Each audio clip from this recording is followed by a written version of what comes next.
Merci beaucoup. Merci pour toutes ces questions, toutes plus intéressantes les unes que les autres. Je remercie d'abord vos présidents, Pierre-Alain Muet, Jean-Paul Chanteguet, Frédéric Massa et Paul Giacobi, pour leurs travaux. Et chacun d'entre vous, bien évidemment, je suis très heureuse d'abord de vous présenter un budget en hausse de 7% à 35,7 milliards d'euros, dont plus de 14 milliards pour la transition énergétique.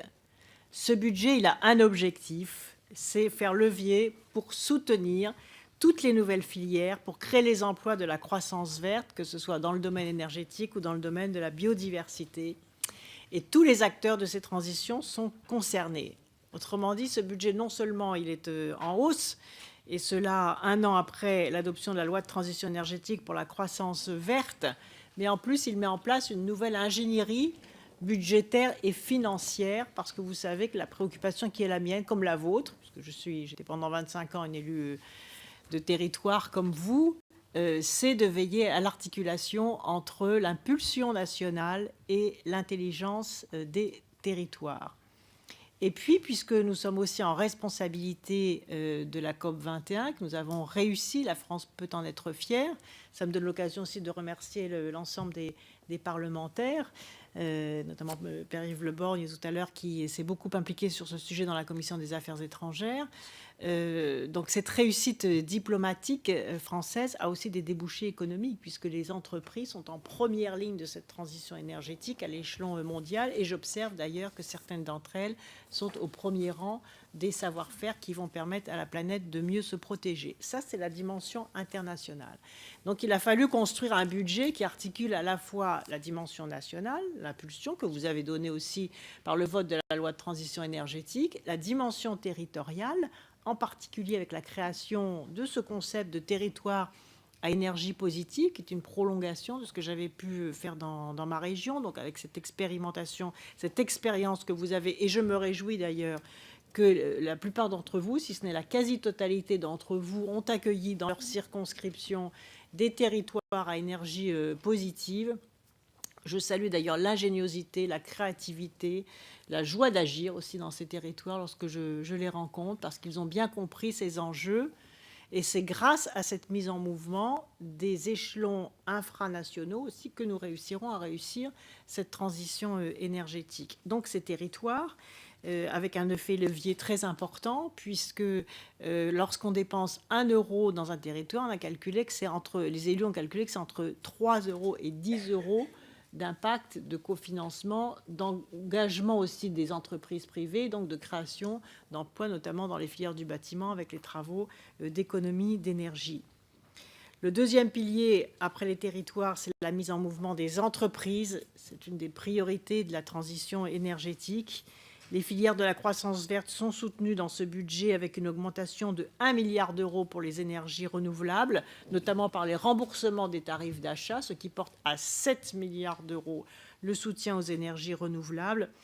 La poursuite aussi des investissements d'avenir, qui ne sont pas strictement dans ce budget, mais qui interviennent aussi en appui de la transition énergétique dans les entreprises. Les énergéticiens qui contribuent à la transition énergétique à travers les certificats d'économie d'énergie qui représentent une aide de 1 milliard d'euros par an. Et donc, toutes ces entreprises aussi qui participent au développement de la mobilité propre, qui sont incitées par un amortissement fiscal doublé sur les véhicules électriques de société et le rapprochement des avantages fiscaux entre l'essence et le diesel. En ce qui concerne les citoyens, le crédit d'impôt transition énergétique est maintenu à 30%, cumulable avec un éco-prêt à taux zéro. Aujourd'hui, plus d'1 million de foyers en bénéficient. Ce crédit d'impôt a débouché sur la création de 30 000 emplois locaux non délocalisables dans les entreprises de proximité de vos territoires. Le bonus de 10 000 euros pour la conversion voiture électrique est prolongé et il est complété par un nouveau bonus sur le scooter électrique, sur le 2 roues électrique, de 1 000 euros pour améliorer la qualité de l'air. Donc vous voyez que ces piliers s'organisent finalement autour de 3 idées fortes qui se retrouvent donc au niveau national, au niveau local et au niveau global, avec ces 3 échelons d'action. D'abord, c'est un budget de la transition énergétique pour tous et par tous.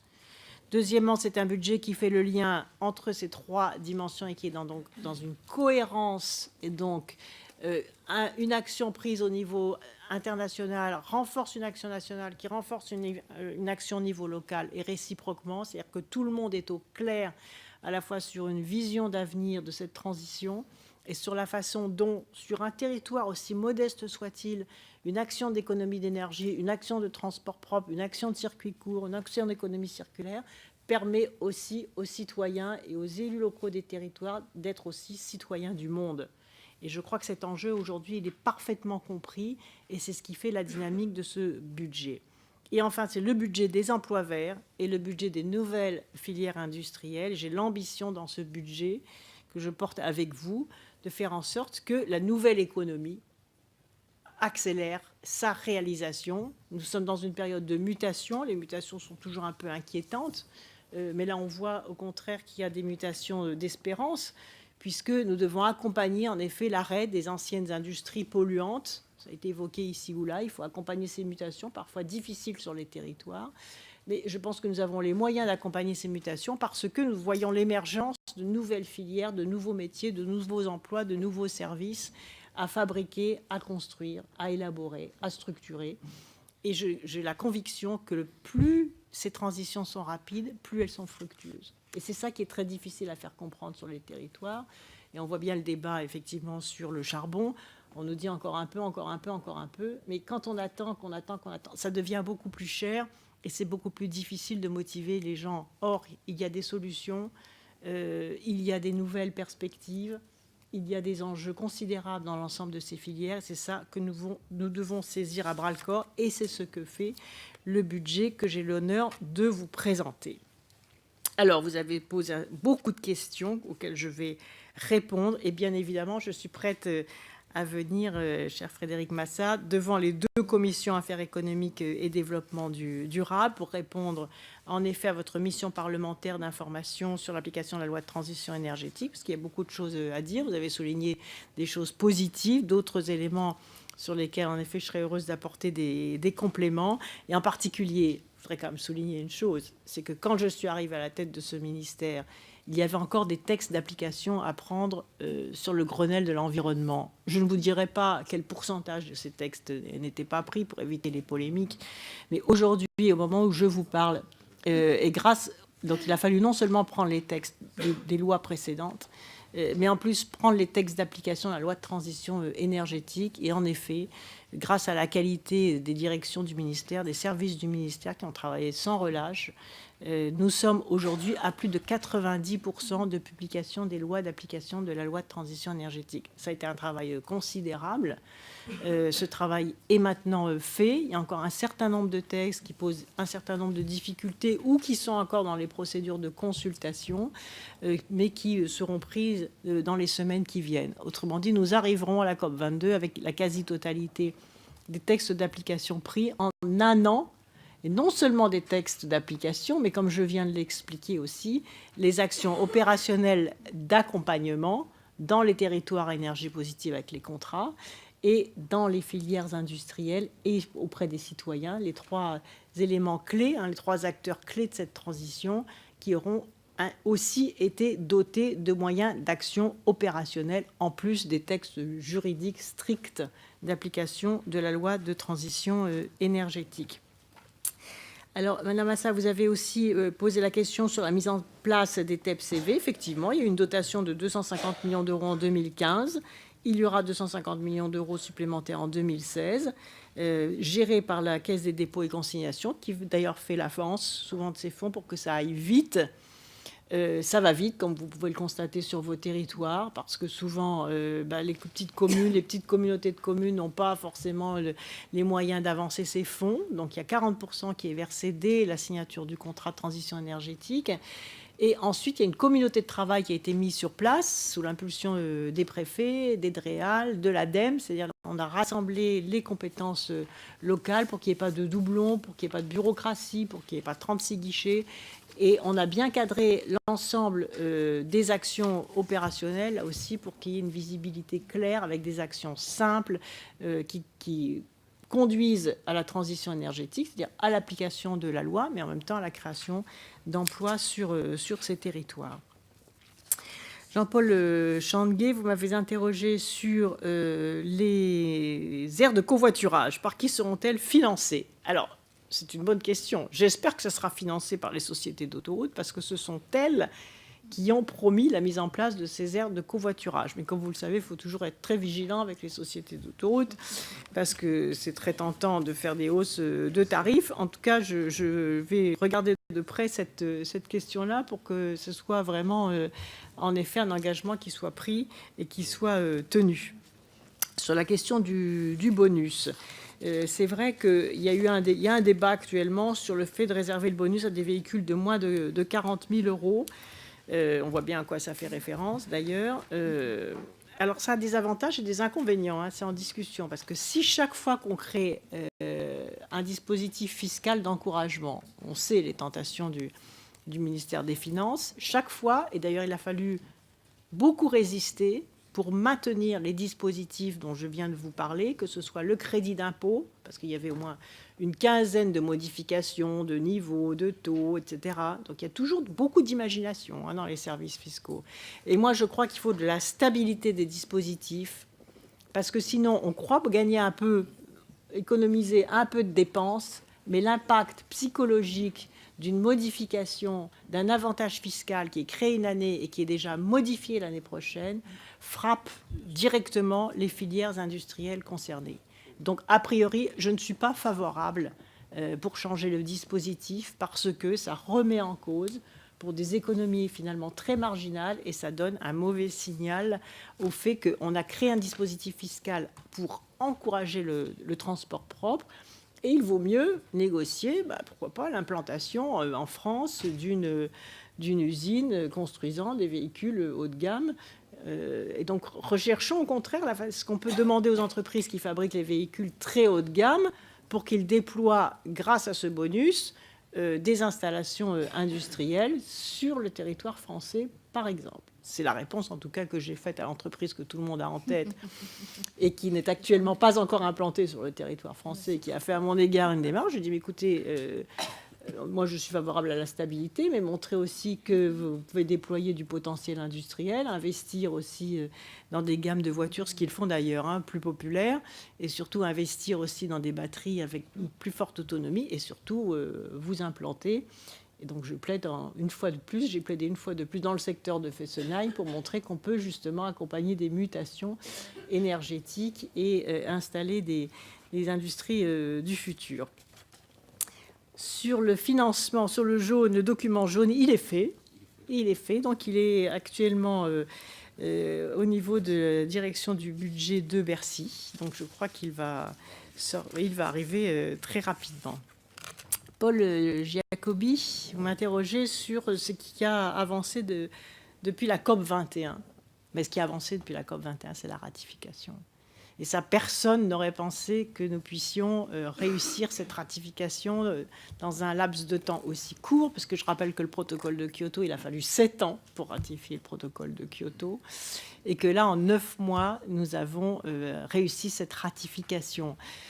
C'est l'Europe qui a permis, l'Union européenne, qui a permis le basculement vers la ratification. Ce n'était pas évident parce que la complexité des procédures était telle qu'il a fallu, jour après jour, heure après heure, regarder quelles étaient les objections, les lever une à une, réaliser qu'on n'était pas obligé d'avoir la répartition des efforts pour pouvoir ratifier, réaliser qu'on pouvait déposer les ratifications individuellement et pas attendre que les 28 aient ratifié, etc. Donc ça a été là aussi une ingénierie juridique très fine pour obtenir ce basculement. Et c'est quand même une fierté de voir que la COP21 s'est tenue sur le territoire européen et que c'est la ratification des 7 premiers pays de l'Union qui ont permis le basculement vers les 55% des émissions de gaz à effet de serre. Je crois que la deuxième, il y aura beaucoup de choses à dire sur ce qui a été engrangé depuis la COP21. Je dirais peut-être que c'est l'émergence d'une conscience universelle qui est maintenant irréversible.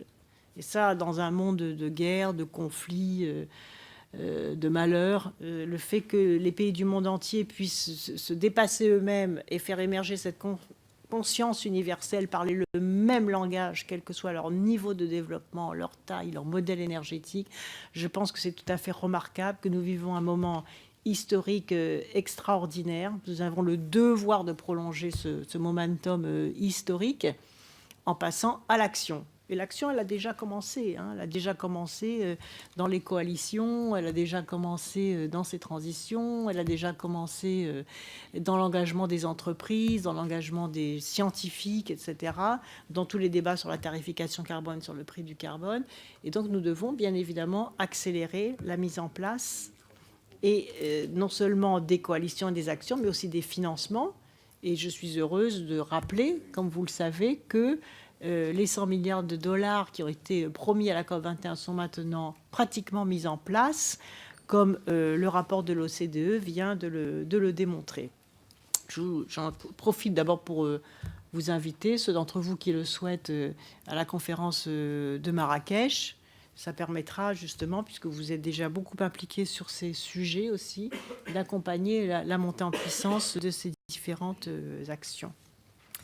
Monsieur Mariton, qui s'était excusé, non, mais si, il posait une question intéressante. Trois exemples de simplification administrative depuis 1 an. Alors, d'abord, le permis unique. L'expérimentation du permis unique qui est généralisée désormais et qui va permettre, j'espère, de réduire les délais contentieux, notamment en ce qui concerne la construction et l'installation des équipements d'énergie renouvelable. Deuxièmement, j'ai simplifié pour les ENR marines le contentieux avec un seul degré de recours. Désormais, il y aura un seul degré de recours pour justement réduire les temps de contentieux, ce qui raccourcira considérablement les délais.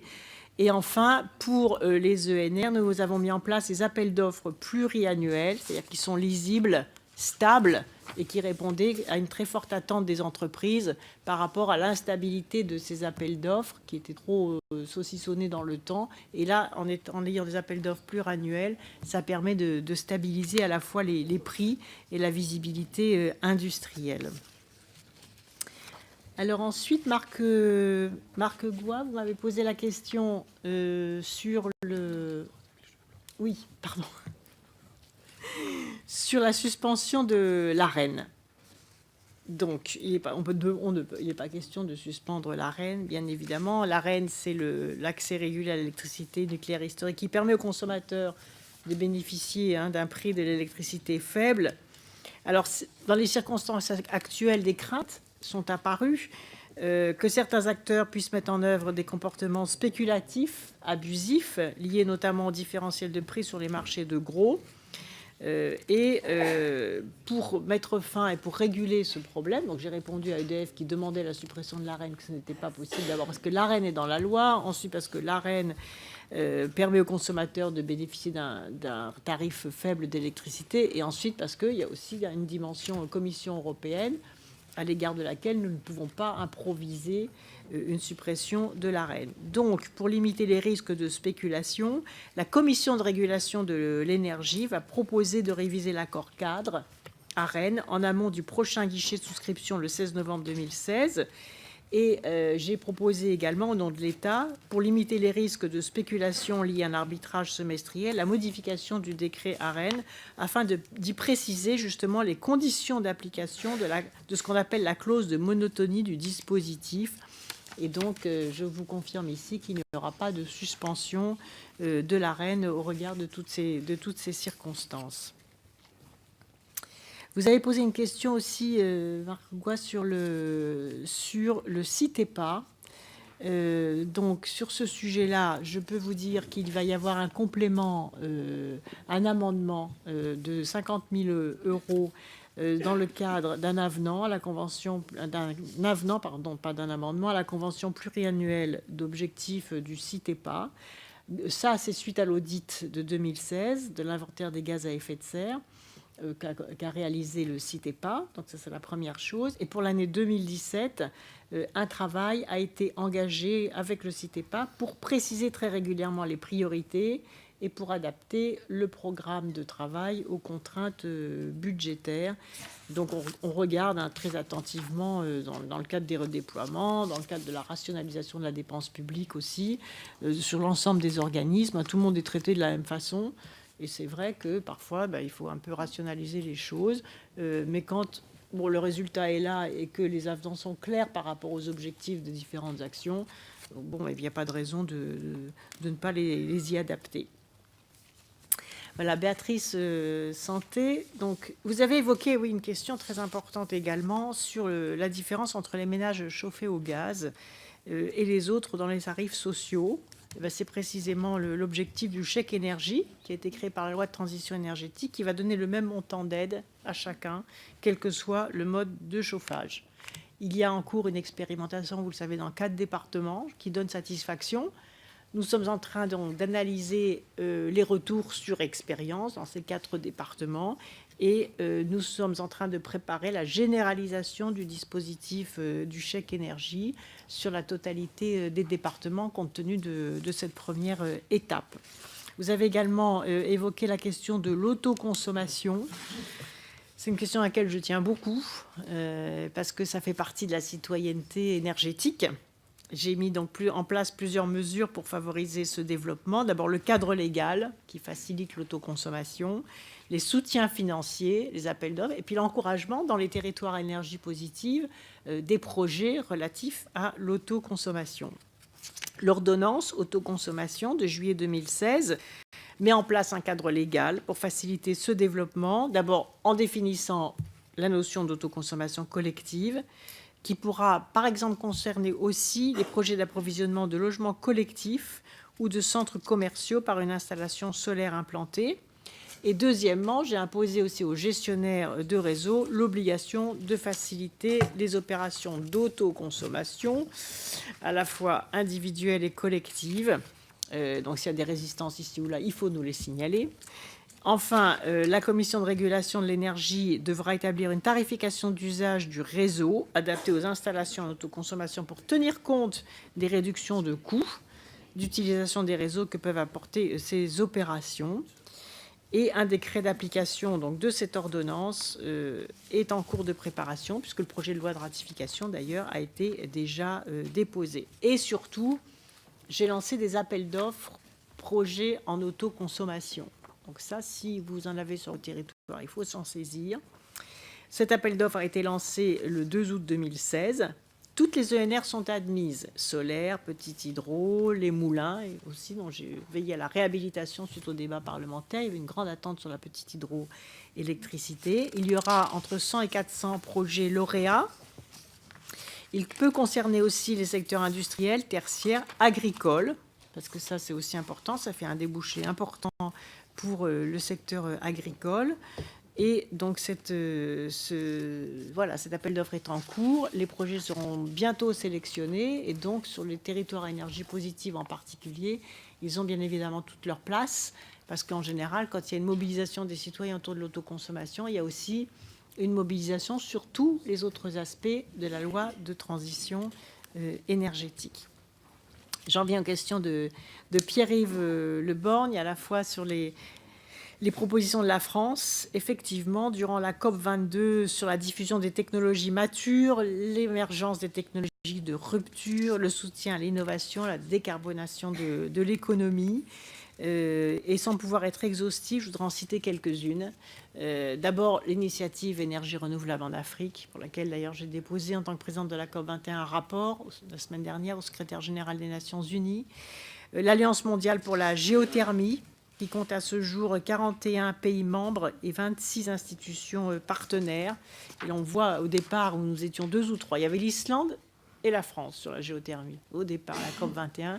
Aujourd'hui, 41 États ont adhéré à cette coalition, et notamment, ce qui m'a fait plaisir, des pays africains comme l'Éthiopie, qui ont découvert qu'ils avaient des ressources en géothermie qu'ils n'imaginaient pas. C'est-à-dire que c'est en venant aux réunions de cette coalition pendant la COP21 qu'ils ont découvert, qu'ils ont demandé, si par hasard, ils n'avaient pas les aider à découvrir des ressources en géothermie, et en mettant en commun un certain nombre de savoir-faire pour faire des investigations sur ces recherches, eh bien, on a apporté de bonnes nouvelles à des pays qui sont en grande difficulté et en recherche d'énergie renouvelable. Et donc, j'ai vraiment, je crois que c'est ce potentiel de la géothermie, quelque chose, une des coalitions qui a le plus monté en puissance et en révélation dans les pays qui ont découvert qu'ils avaient des ressources géothermiques.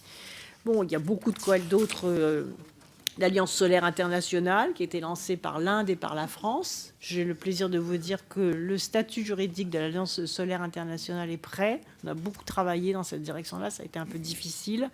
Et ces statuts seront déposés lors de la COP 22. Les premiers projets annoncés, ces premiers projets porteront sur l'irrigation, l'irrigation en milieu rural à partir d'énergie solaire. Et deuxième projet porté par la France, c'est l'éclairage public à partir d'énergie solaire. Donc à partir de ces deux projets portés sur les 121 pays du pourtour de l'équateur qui vont pouvoir lancer des appels d'offres collectifs, c'est-à-dire faire baisser considérablement le prix d'accès aux énergies solaires, nous pourrons montrer qu'en se mettant ensemble, les pays peuvent faire baisser le prix, faire baisser le coût des intermédiaires et mettre en commun les expertises qui peuvent aussi permettre de contrôler le sérieux des études, le sérieux des entreprises industrielles et surtout le contrôle des différents prix. Il y a aussi la mission innovation, il y a la déclaration sur la mobilité électrique, il y a l'Alliance mondiale sur le bâtiment, l'Alliance mondiale sur le transport propre, il y a l'Alliance mondiale sur le prix du carbone. Comme vous le voyez, à partir de tous ces exemples, à chaque fois, il y a une union des États, des villes, des entreprises. Ce ne sont pas que des États, que des gouvernements qui sont dans ces alliances, mais au contraire des acteurs aussi non étatiques. Et c'est ce qui fait d'ailleurs la richesse et la productivité de ces alliances et le choix judicieux des projets qui sont ainsi financés. Vous avez également posé une question sur le point de savoir ce que fera la France pour obtenir dès 2018 une révision des contributions nationales pour réduire les émissions de CO2. Nous avions en effet proposé dans une déclaration franco-chinoise en novembre le principe d'un dialogue facilitateur qui a été retenu et qui se tiendra en 2018 lors de la COP 24. Donc ce dialogue que nous préparons déjà dès maintenant se fera sur la base des contributions des scientifiques, notamment le rapport du GIEC sur les 1,5 degré qui sera adopté en 2018, avant justement cette 24e COP, les stratégies de réduction des émissions à l'horizon 2050, c'est l'article 4.19 de l'accord de Paris, que plusieurs pays se sont engagés à présenter dès cette année, et enfin des solutions et les meilleures pratiques identifiées par la recherche, les acteurs de terrain et les gouvernements. Donc ce rendez-vous de 2018, qui est très proche finalement, sera crucial pour la mise en œuvre de l'accord de Paris, et nous en attendons le relèvement significatif de l'ambition globale avant 2020, parce que je rappelle que lorsque l'on fait aujourd'hui le cumul de l'ensemble des INDC, on est plutôt à 3 degrés, 3,5 degrés. Il est donc impératif aujourd'hui de renforcer l'ambition globale pour que nous puissions tenir le fait de rester en dessous des 2 degrés et d'éviter donc le cortège de catastrophes, de souffrances et de désespoir liés aux effets du réchauffement climatique. Et moi, j'ai confiance. Je pense que les technologies iront beaucoup plus vite qu'on ne le croit. De même que la ratification est allée beaucoup plus vite.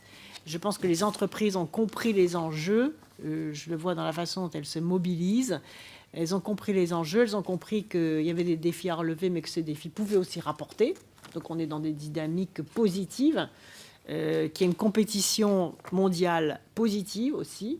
Et aucun pays ne veut rester à la traîne d'une part, et les entreprises se saisissent de ces nouvelles opportunités industrielles. Je pense que quand je vois d'ailleurs les résultats de la Green Tech verte que j'ai créée au ministère pour encourager les start-up dans tous ces domaines, je vois qu'il y a quand même beaucoup de potentiel, que ce soit donc dans les start-up ou dans les très grandes entreprises.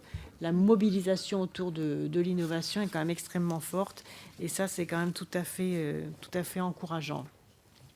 Vous avez parlé aussi, Pierre-Yves Lebanc, de la mise en place du corridor du prix du carbone. Alors, c'est un peu lent au niveau de l'Union européenne. Donc là, on les a fait ratifier. Maintenant, il y a la répartition des efforts. Là, il y a la coalition du prix du carbone. Donc là aussi, j'ai bon espoir de faire progresser les choses, parce que c'est vrai que le prix du carbone, c'est absolument indispensable. C'est ce qui donne vraiment le signal.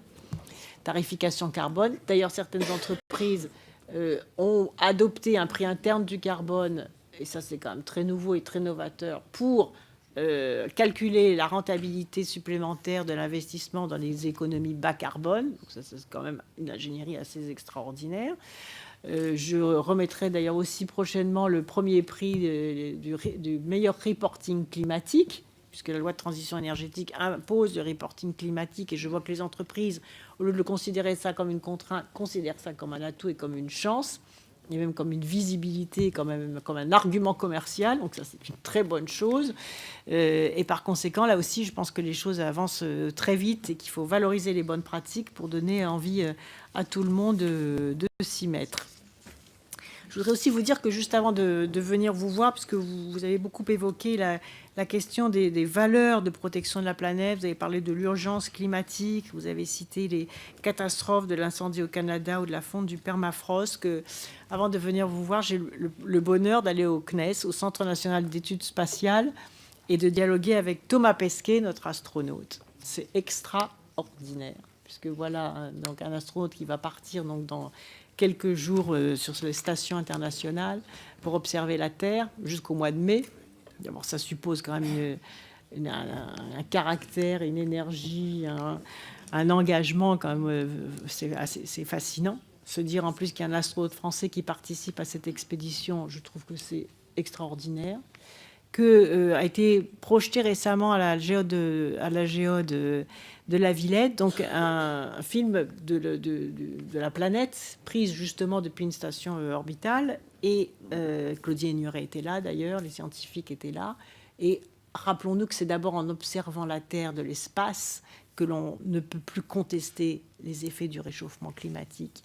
Et que les 26 critères, pour être exact, du signal des dégâts, du dérèglement climatique et de l'impact des activités humaines sur la planète sont observables depuis l'espace. C'est-à-dire on est dans une simultanéité de l'observation, de la connaissance et de la preuve de ces faits. Et c'est de l'espace que l'on voit, mais c'est spectaculaire. À la fois, on observe l'acidification de l'océan, on observe la déforestation, on observe l'assèchement, on observe la diminution des cours d'eau. Et donc, c'est vraiment quelque chose de fantastique. Et voilà, je voulais vous raconter ça parce qu'il faut être aussi fier de ce que la France fait à l'échelle spatiale, dans la recherche et dans l'observation de la planète. Donc, cette expédition va revenir au mois de mai, avec des informations supplémentaires. Et ça va à nouveau, je pense, nourrir la mobilisation et la volonté d'action pour protéger cette toute petite planète qui nous est chère, qui est si fragile, mais qu'on a, je pense, les moyens de protéger et même de reconstruire et de réparer. Voilà. Donc, Jacques Krabal, vous avez parlé donc de l'IRSN et effectivement des moyens donnés à l'IRSN et à la SN, c'est vrai. Je reconnais avoir donné des moyens supplémentaires à la sûreté nucléaire. Je pense que c'était vraiment indispensable. Effectivement, chacun a pu aussi évoquer les récentes décisions de la SN portant sur 11 réacteurs, sur les 58 que contient dont dispose notre pays. Donc, vous savez que, bon, je ne vais pas rentrer dans les détails techniques, mais enfin, j'ai quand même regardé ça de près parce que c'est toujours passionnant de savoir ce que l'on décide et les raisons, surtout quand il y a des polémiques, ce qui se passe exactement. La cuve et le générateur de vapeur sont des composants essentiels d'un réacteur nucléaire. Je rappelle que la cuve permet de protéger le cœur du réacteur contenant le combustible. Les générateurs de vapeur permettent d'échanger la chaleur entre le circuit primaire chauffé par le réacteur nucléaire et le circuit secondaire, permettant de produire au bout du compte l'électricité. Et donc, ces cuves et ces générateurs sont constitués de différentes pièces métalliques en acier forgé. L'acier contient un certain taux de carbone, répartis naturellement de manière hétérogène, mais un taux local excessif de carbone peut affaiblir la résistance mécanique des pièces.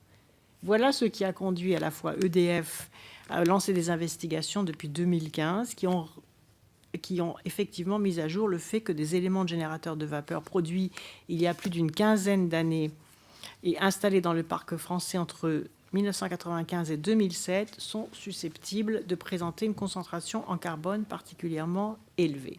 Et c'est la raison pour laquelle l'ASN a demandé à EDF, sur sa proposition, de réaliser des contrôles sur 12 réacteurs nucléaires, dont 5 sont concernés par sa décision du 18 octobre, des contrôles ayant déjà été réalisés sur les 7 autres. En un mot, quelle est ma préoccupation? C'est à la fois d'être extrêmement exigeante sur la sûreté nucléaire, dont j'ai la responsabilité, avec bien évidemment l'indépendance de l'ASN. C'est pour ça que j'ai décidé de renforcer les moyens de l'ASN et de l'IRSN, parce qu'il y a une montée en charge, compte tenu de l'avancée en âge de l'activité des centrales, une montée en charge de la responsabilité des autorités chargées de la sûreté nucléaire, et que nous devons apporter toutes les garanties sur cette question-là. Et en même temps, il y a la sécurité et la continuité de l'approvisionnement en énergie, bien évidemment, puisque si un certain nombre de réacteurs sont à l'arrêt, il faut aussi produire de l'énergie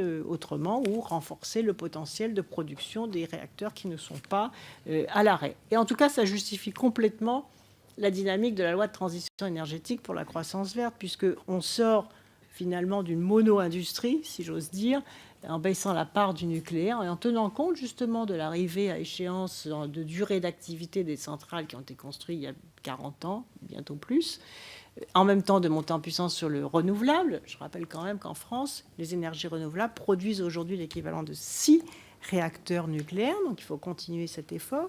Et puis troisièmement, l'efficacité énergétique, c'est-à-dire les économies d'énergie. Et je pense que dans ce domaine-là, il y a encore énormément à faire pour renforcer les économies d'énergie, éteindre les appareils en veille, etc. Donc c'est le moment aussi de lancer des actions de sensibilisation auprès des citoyens et des entreprises, etc., pour que chacun fasse un effort dans le domaine des économies d'énergie. Ce à quoi s'ajoute bien évidemment tout ce que j'évoquais tout à l'heure sur les travaux d'économie d'énergie dans le bâtiment. Donc voilà, pour être assez complète sur ce sujet très important qui concerne donc l'articulation entre la sûreté nucléaire, la montée en puissance du nouveau modèle, du nouveau mix énergétique et bien évidemment la sécurité d'approvisionnement. Voilà. Alors ensuite, je passe à Guillaume Chevrollier sur la question des frais de fonctionnement, effectivement, la baisse du 217 au sein du ministère. Mais écoutez, oui, effectivement, nous faisons des économies de fonctionnement pour renforcer les investissements dont je viens d'évoquer, et pourtant dans le cadre d'un budget qui augmente.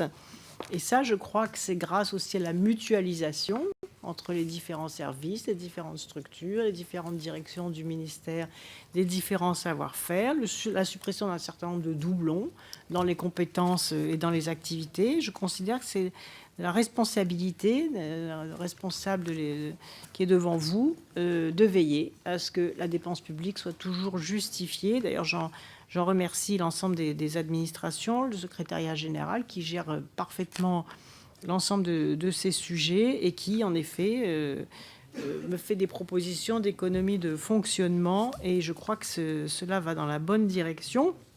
Mais je m'étonne que ce soit le principal point de vos reproches, Monsieur Chevrollier, vous qui appartenez à une formation politique qui propose la suppression d'un nombre inconsidéré de fonctionnaires.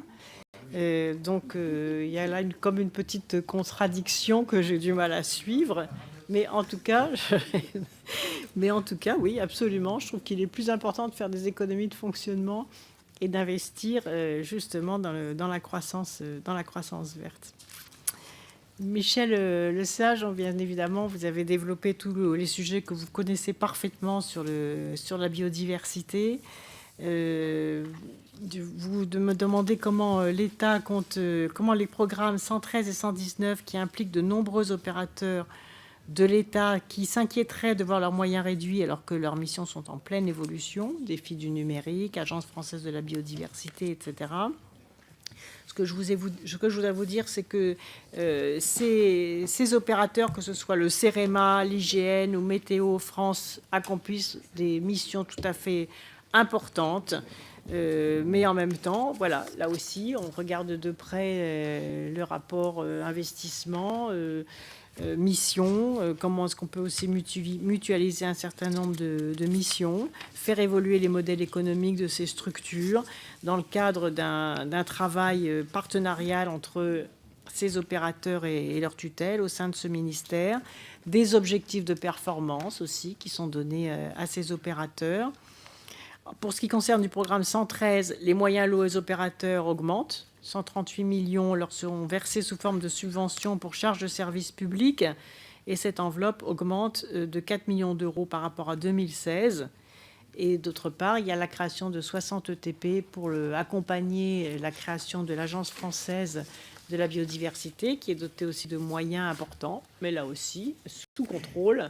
Je suis extrêmement vigilante, là aussi, sur l'usage des fonds publics et l'obligation faite à toutes ces structures de rendre des comptes et de rechercher en permanence l'efficacité de leur action et la mutualisation des différents moyens. Donc sur l'AFB, vous posez bien évidemment la question, je vous en remercie. Comme vous le savez, donc, il y a le regroupement de plusieurs opérateurs, je ne vais pas m'appesantir. Le budget 2017 s'élèvera à 220,50 millions d'euros, correspondant à des crédits supérieurs à ceux de 2016 pour l'ensemble des opérateurs, plus les 60 postes que j'évoquais à l'instant, qui va notamment permettre de renforcer la création des nouveaux parcs naturels marins. J'en profite pour vous dire que je viens de signer le décret d'extension de l'aire marine protégée dans les terres australes françaises, qui avait été voté dans la loi biodiversité, mais qui attendait un texte d'application, qui a été là aussi difficile à mettre en place, parce qu'il y a toute une série de procédures, de consultations que j'ai souhaité accélérer suite à ma participation à la conférence de Washington sur l'océan, et du fait aussi que c'est la France qui a inscrit l'océan dans l'accord de Paris, et que c'est un élément clé aussi des coalitions et des actions opérationnelles, avec la stratégie nationale française pour l'océan, et que par ailleurs, j'ai créé une aire marine autour de l'atoll de Clipperton, et que cette création est actuellement en consultation sur le site du ministère, malgré là aussi des protestations diverses et variées. Et je pense qu'il était temps de protéger cet atoll qui était en attente d'une protection depuis au moins 15 ou 20 ans. Et en ce qui concerne, oui, vous avez posé également une question sur la question sur les relations entre la biodiversité et l'eau. C'est un sujet à la COP22. C'est un sujet tout à fait important, qui est très important pour les Marocains, qui, comme dans tous les pays africains, souffrent énormément des effets du réchauffement climatique par rapport à la désertification. Donc le sujet de l'eau a été inscrit comme un sujet prioritaire à la COP 22. Et là aussi, il y a donc l'articulation, vous posez la question entre la biodiversité, l'océan, l'eau. Donc il y a un magnifique sujet là global. La France a inscrit donc la journée de l'action sur les océans, qui sera consolidée à la COP 22. Le 13 novembre, j'organiserai un événement sur la protection de la Méditerranée, avec les acteurs tous les acteurs des 21 pays du pourtour méditerranéen. Notamment, j'entends poser la question de savoir comment est-ce que les villes du pourtour méditerranéen peuvent s'entraider pour mettre aux normes leurs stations d'épuration. Parce que déjà, si on met fin à cette première source de pollution, ensuite les industriels qui se déversent allègrement dans la Méditerranée, pensant que c'est une poubelle gratuite, ça aussi, il faudra y mettre fin, et développer les énergies renouvelables. Et la France, d'ailleurs, va être le premier pays du pourtour méditerranéen à installer des éoliennes flottantes au large des côtes méditerranéennes. Donc là aussi, il y a une mise en commun, je pense, des savoir-faire sur cette problématique extraordinaire qu'est la Méditerranée. Et puis, le 14 novembre, j'organiserai à la COP22 la coalition de lutte contre les sacs plastiques. Donc, puisque nous l'avons voté, organisons la coalition des pays autour de l'interdiction des déchets plastiques. Et là aussi, après avoir lancé cette idée, j'observe aujourd'hui que plus d'une dizaine de pays maintenant ont adhéré à cette coalition. Là aussi, pour mettre fin à une des principales pollutions de l'océan et des oiseaux marins. Et là aussi, les mentalités évoluent très rapidement. Et j'ai le plaisir d'ailleurs d'inaugurer en Lorraine vendredi là, une usine de fabrication de sacs plastiques biodégradables.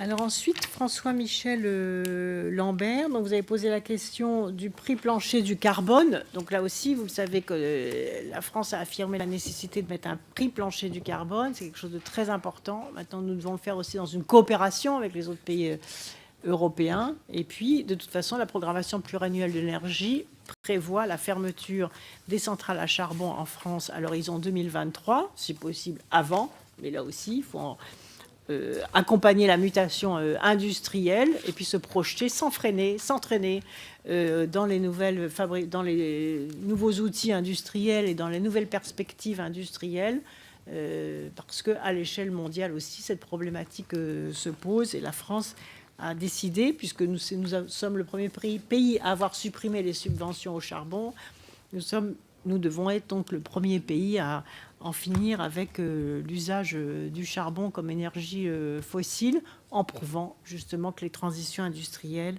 sont réalisables pour maintenir les emplois, voire pour en créer même davantage. Sur l'ADEME et le fonds chaleur, je voudrais d'abord préciser que le prélèvement de 90 millions d'euros sur le fonds de roulement excédentaire de l'ADEME ne sera pas reconduit en 2017. Les besoins pour 2018 seront couverts. Que, comme je m'y étais engagée, les aides de l'ADEME sont bonifiées dans les territoires à énergie positive. Et je vais signer plus de 100 bonus de 50% à des projets soutenus par l'ADEME. Donc les 250 millions que j'évoquais tout à l'heure dans les territoires à énergie positive multipliés par 3 fois 250 millions d'euros servent aussi à financer les bonus de l'ADEME. Et je rappelle enfin que l'ADEME est le principal opérateur des investissements d'avenir et qu'à ce titre, elle gère 3 milliards d'euros et poursuivra son action l'an prochain avec le programme d'investissement d'avenir numéro 3 qui est consacré pour 60% de ses crédits à la transition énergétique. Donc jamais, je pense, cet opérateur n'aura été autant mis en valeur, à la fois associé au territoire à énergie positive, opérateur des programmes d'investissement d'avenir, en appui aussi parfois sur certaines coalitions internationales. Mais là aussi, je rappellerai que c'est un opérateur du ministère de l'Environnement, de l'État. Et c'est très important que les citoyens et les entreprises aient la visibilité sur le fait, voilà, c'est le budget de l'ADEME qui est voté par les parlementaires. Ce n'est pas une structure comme ça autonome, toute seule.